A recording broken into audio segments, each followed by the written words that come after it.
And them sad old songs coming out of them speakers was solid comfort gold. Then I noticed the stranger was ghost white pale when he asked me for a light.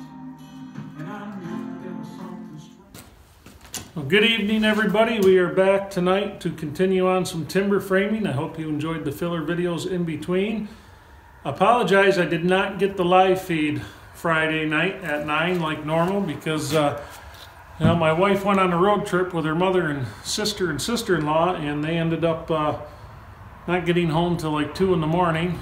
So anyway, I was on daddy duty with the 2-year-old. So you got to do what you're told when you're married, man. That's just the way it goes. But anyway, so we're going to try to make up for that here at some point. I was going to do it tonight, but the day got away from me as always.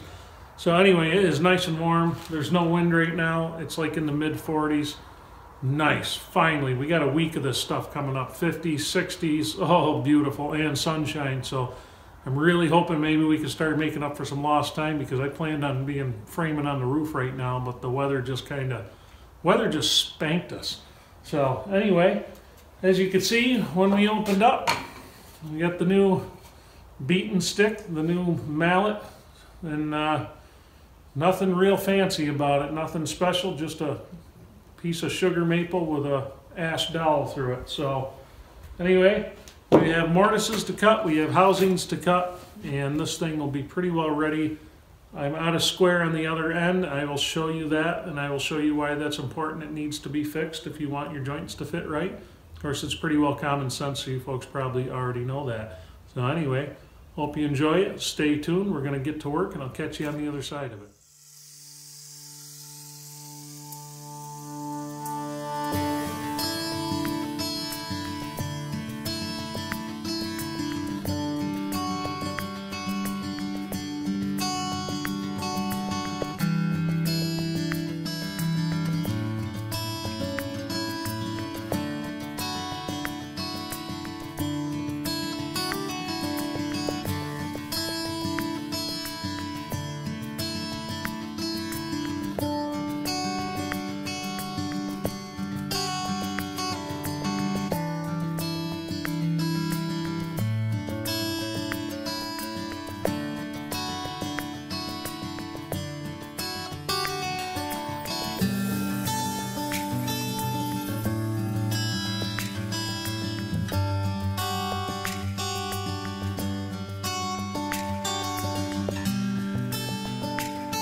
All right, I'll turn Merle Haggard down just for you guys.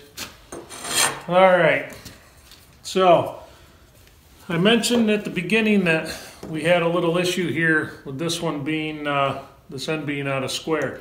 So when you're working with timbers, when you're doing woodworking, when you're blacksmithing, anything like that, everything you're doing is just a patience game. How good you are at it all depends on your level of patience to see it through right. We've talked about this before in past videos, but it bears repeating now because I have a situation where I have to make this right so that the end result is good. And it is a patience game. So right now, this guy right here, I'm about 1/8 of an inch out of square on that 5 inches, a little bit more there. So probably what happened, and I double checked my my beam saw to make sure the blade's square, and it's good and square. But do you remember that this right here is the timber that we tested out without debarking the log? And this ties into debarking your logs, or at least making sure your blades are really good and sharp when you're going to mill. So what probably happened here is we probably have a little bit of a bow here in the timber from when we milled it, and it probably threw the saw off. You know, you probably have a valley or something like that. So what we have to do to correct that, and it's all going to be chisel work, and it's all going to be slow and tedious. We're probably going to hit it tomorrow because it's getting pretty late here tonight. We'll finish this up and finish the other one up tomorrow. But anyway, so that right there, that's a result of pretty much having a timber come off the mill that wasn't quite right because we were testing out. In that video I was showing you guys what happens when you run dull blades. So what I have to do with this, and there's no quick way of doing it, I can't run the saw over this and recut it again. That just wouldn't be any good. I get the same result, I guess is what I'm trying to say. So this right here is way off. So what we have to do, we have to start the chisel up here. Unfortunately, I can see my line here where the saw came out of the cut and it wasn't quite right. So I'm going to have to follow that line with the chisel, but we're going to have to do it all the way across this 10-inch timber. Now, what would happen if I left that is that's going to throw this joint off. The wall post joint's not going to line up, and the scarf's not going to line up when the tenon bottom's out and the other piece it's got to go into. So that little 1/8 of an inch gap right there, that throws the entire timber off. Now, I'm not saying it's that big of a deal all the time, but something like this, it's a huge deal. That 1/8 inch is a really big deal. And that's another reason why you want to check your timbers before you put them up, before you put them together. Take your square, run it over, make sure everything's good. And even then, when you do all that, there's going to be times where you're going to have to make adjustments as you're putting things together. You're going to have to shave down. A lot of times that's why you want to leave the line so you have enough room to do that. I know for me, I am not perfect at this, so a lot of times I have to leave the line just to make sure that I have enough to pare down if I need it. So now this isn't a big, excuse me, this isn't really a big deal right now because we caught it before we went to put it all together. I would hate to have put that thing on there, tried to drop it in place, and then not had my wall post on the other side line up. Now, is this not perfectly square with the piece it's meeting up to? Is that going to be a big deal for structural?